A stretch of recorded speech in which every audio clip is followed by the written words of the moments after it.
The stretcher punched through the trauma bay doors at Mesa Verde Regional like something had thrown it. Blood tracked across the linoleum in a long, stuttering line. Dark and bright at the same time, the way it always looked under fluorescent light at 2 in the morning. Noa Carew was at the imaging desk running a routine chest series when the overhead alert went out. She pulled off her lead apron, told the patient she'd be right back, and took the stairs. By the time she hit the ER floor, 3 nurses and a second-year resident were standing 6 feet back from the stretcher, with their hands raised like they were being held at gunpoint. Nobody was moving. Nobody was touching the patient. The dog was the reason. Belgian Malinois, maybe 65 pounds, chest vest, stenciled K9 unit in block letters that had started fading sometime around its second deployment. It was sitting square on the man's sternum with its ears pinned flat and its lips drawn back. Not barking, just watching. The kind of still that meant it had already made its decision. It was just waiting for someone to make the wrong move. The man underneath it was young. Late 20s, maybe 30. No uniform, just shredded tactical pants and a compression bandage someone in the field had applied badly. Too low, not enough pressure. His lips were going gray. His chest was moving in the shallow, uneven pattern that meant something was filling the space where air was supposed to be. Animal control is 30 minutes out, someone said from the back. He doesn't have 30 minutes, the resident said. Sedate it. With what? It'll bite through the arm before the needle's in. Noa walked up to the stretcher. She didn't announce herself. She didn't run. She just walked, steady and unhurried, the same way she'd moved in 100 situations where moving wrong meant someone died. The dog's attention snapped to her the second she stepped inside the 6-foot perimeter, that precise mechanized refocus that working dogs had, every muscle in its body recalculating. She stopped 4 feet out and crouched, eye level, non-dominant hand extended, palm down, fingers loose.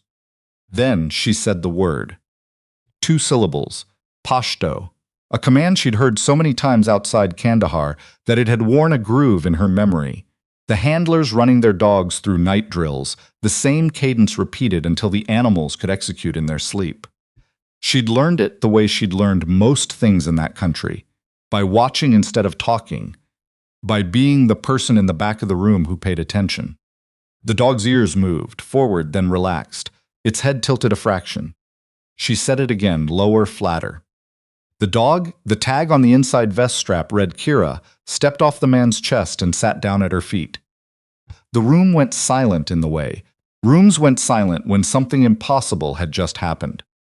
Noa didn't look at any of them. She pressed 2 fingers to the patient's neck, checked his airway, put her ear to his chest. Then she straightened and started issuing instructions in a voice she kept flat and even. IV access, oxygen, type and cross, chest tube tray, portable x-ray in here now. People moved. She didn't wait to see whether they would. Kira stayed next to her the whole time, pressed against her left calf, warm and steady, like she'd been doing it for years. Her name was Noa Carew, and she had worked the night radiology shift at Mesa Verde Regional for 14 months without anyone learning much about her. This was deliberate. She was 31. She'd enlisted at 19, spent 6 years as a 68W combat medic, attached to an infantry battalion that put her in Afghanistan twice and Djibouti once. She came home in 2021 with 2 commendations she kept in a shoebox she didn't open. A conversational Pashto that surprised people in ways she'd long stopped explaining, and a decision that the version of herself who had lived in those mountains was finished. Radiology tech was the right fit, technical, controlled. Nobody expected a radiology tech to know what she knew, and nobody asked. She was good at being invisible. Until tonight. The patient was stabilized by the time the trauma team finished. Chest wound, controlled, pressure climbing back toward workable. He wasn't out of danger, but he wasn't dying in the next 10 minutes. Noa was cleaning the gash on Kira's shoulder when the door to the exam room opened. The man who stepped in wore civilian clothes and moved like someone who'd spent a long time in places where moving wrong had consequences. Mid-40s, dark jacket, the kind of posture that said military even without a uniform to prove it. Noa Carew. That's me. Special Agent Dion Sharp, NCIS. He glanced at Kira, then back. The patient upstairs is a Navy intelligence officer. This is a federal matter. Okay. He watched her hands working on the dog's shoulder. You spoke to it in Pashto. I did.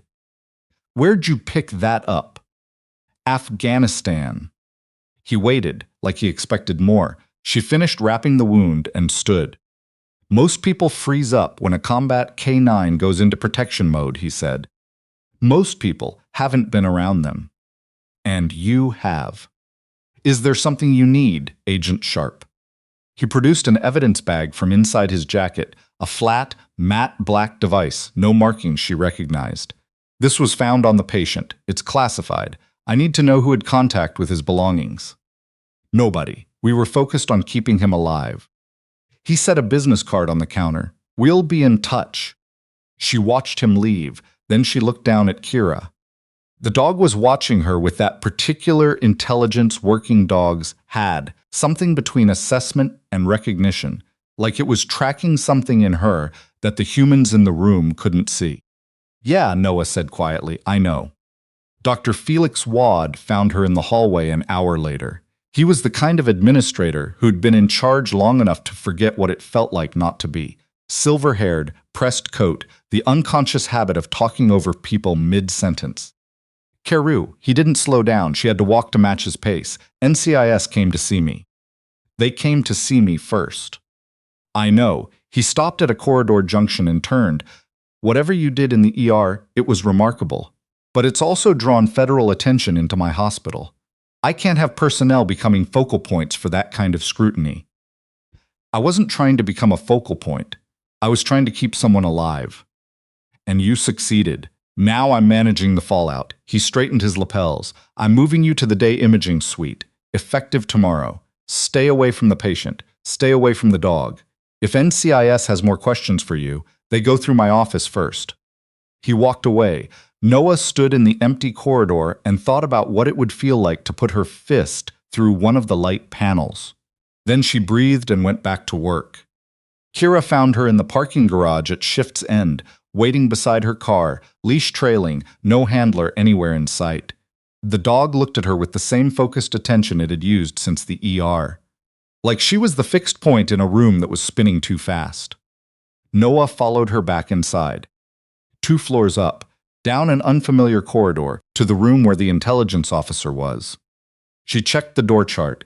The name was redacted, just a case number and federal hold. Inside, the monitors beeped steadily.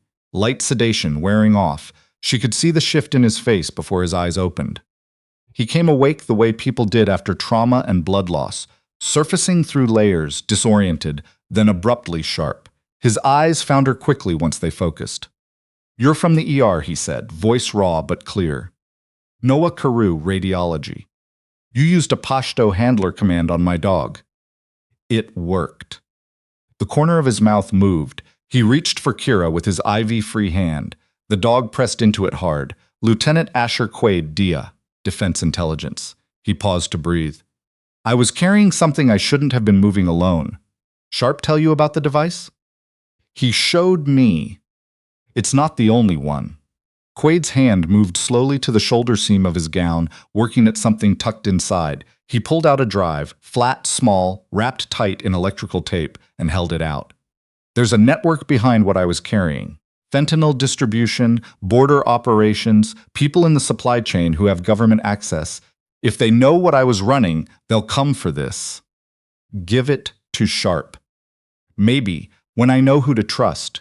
He pressed it into her hand. Right now, the only person in this building whose name isn't on any of their lists is a night shift X-ray tech who knew a Pashto dog command. He looked at her steadily. That's not nothing. She looked at the drive in her palm. Then she put it in her pocket. The lockdown alert went out at 2:14 a.m. Not a drill. The system sealed the blast doors and put security on the stairwells, and the PA voice was the clipped, neutral kind that meant something had already happened. Noah was back in the imaging suite running a scan when Kira appeared at the door, moving fast, ears flat, body low and forward. The dog's posture said what an alarm couldn't. Someone was already inside. Noah pulled up the security feed on the imaging workstation. 3 cameras showing static. A fourth northwest corridor, fourth floor, still live. Two figures in scrubs, no visible badges, moving with the deliberate pace of people who'd been in buildings like this before. And behind them, slightly out of frame, face half turned toward a radio, Dr. Felix Wad. She called Sharp's number. He answered on the first ring. Wad, she said, Camera 4, Northwest Corridor. He's coordinating them. They're already on Quaid's floor. Silence. Then don't go up there, Carew. She was already moving. She took the service stairwell and made it to the fourth floor in under 3 minutes. The corridor was dim. One overhead panel had been killed, leaving a stretch of shadow outside Quaid's room. The door was open 2 inches. She could hear low voices, controlled, professional. She went to the supply alcove instead, pulled a crash cart key from the cabinet using the access code she'd memorized during cross-floor rotations, came back with the defibrillator unit. Kira positioned herself to Noah's left, low, watching the open door. The first figure came out fast, something in his hand, moving toward the elevator. He didn't see her until she was 4 feet away. He didn't have time to process much after that. Kira hit him low and precise, jaws on the forearm, full weight driving him into the wall. He went down and didn't try to get back up. The second figure came through the door at a run. Noah gave him the paddles. She wasn't proud of it. She also didn't hesitate. Inside the room, the monitors were alarming. Quaid awake, one line pulled, pressure spiking from the sudden noise. She silenced the alarms, re-established the IV, checked the site. I told you not to come up here, he said. You said don't trust anyone until I knew who to trust. She pressed gauze to the cannula. I trust myself. The expression on his face was something between exhausted and something else. Yeah, he said, that tracks. Boots in the corridor. Sharp came through first, weapon up, 2 tactical agents fanning behind him. He took in the scene. 2 figures on the floor, Kira between them, Noah at the bedside, and lowered his weapon slowly. Wad, she said. Ground floor, in custody. He looked at the men on the floor. They were after the drive. I know. She handed him the backup from her pocket. Quaid said wait until I knew who to trust. You came through the door with a gun instead of a radio. That was enough. Sharp turned the drive over in his hand without speaking for a moment. Then he looked at her. Your record says you got out clean. No flags, no incidents, no contact with any of this. I did get out clean. Then how does a clean exit end up here? Noah glanced at Kira, who had moved to Quaid's bedside and settled her chin on the mattress rail. Ask the dog, she said. By sunrise it was over. Wad in federal custody. 2 operatives transferred to a secure facility before the day shift started trickling in. The drive copied, encrypted, distributed to servers in 3 jurisdictions before the coffee in the break room finished brewing. Sharp found her at 6 a.m., sitting in the same chair she'd been sitting in for the last hour, drinking something that had stopped being coffee around 4. Doje wants to talk to you, he said. I figured they would. Consultant position, interagency, medical operations. The Pashto alone would put you ahead of most candidates, but the rest of your file makes the Pashto almost redundant. She looked at her cup. You don't have to answer now, he said. Think about it. He stood. For what it's worth, you ran a better operation last night than 3 of my agents who've been doing this for a decade. I had a good dog. Sharp almost smiled. Think about it, he said again and left. Beth Curran, the imaging supervisor, found her 20 minutes later. Curran had worked nights with Noah for 6 months and had never once asked where she'd come from or why she kept such careful hours. It was one of the things Noah had appreciated about her. I heard some of it, Curran said from the doorway. Not all. Enough. Beth? I'm not asking questions. She held up a hand. I'm just saying 6 months and I never once thought to ask. That's on me. She paused. Wad's not here to reassign you. You want your nights back? Yeah, Noah said. I do. 3 weeks later, Asher Quaide walked out of Mesa Verde Regional on his own 2 feet, moving carefully but moving. Kira was with him. The handler assignment had been extended through his recovery, which meant the dog had spent 3 weeks learning every corridor on the 4th floor and had opinions about all of them. Noah met them at the entrance. Kira pressed into her leg the second she was within range, and Noa's hand went to the dog's head without her thinking about it. That same automatic gesture she'd had since the first night in the ER. They offered you the consultant role, Quaid said. They did. You take it? Case by case. Nights when I can manage it. She looked at him. I'm not leaving the hospital. He nodded, slow and deliberate, like he'd expected that answer. Good, he said. People here are going to need someone like you. A pause. They just don't know it yet. He put out his hand. His grip was firm now, nothing like the weak reach toward Kira in the first post-op hours. She shook it. He and Kira walked toward the waiting vehicle. At the door, the dog looked back. That same measuring assessment it had given her from the stretcher that first night, the look that had decided she was worth trusting before any human in the room had thought to ask. Then they were gone.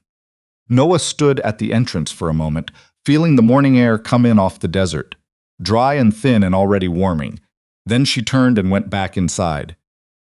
There were 2 imaging orders queued, a technologist calling for contrast from the 3rd floor. The ordinary machinery of a night shift bleeding into a day shift, the world resetting itself the way it always did. She picked up the first chart, put on her apron, and walked toward Bay 1. She was still the same person who had spent 14 months making herself invisible in these hallways. She would be invisible again when she needed to be. The skill hadn't left her, and she wasn't about to waste it. But she understood now what she hadn't before, that there was a difference between choosing not to be seen and letting other people make that choice for her. Wad had tried to make it for her. The network had counted on it. They'd both been wrong. She positioned the patient, checked the exposure settings, and took the image. Good work. Move to the next one. That was the job, and she was good at it, and that had always been enough. It still was.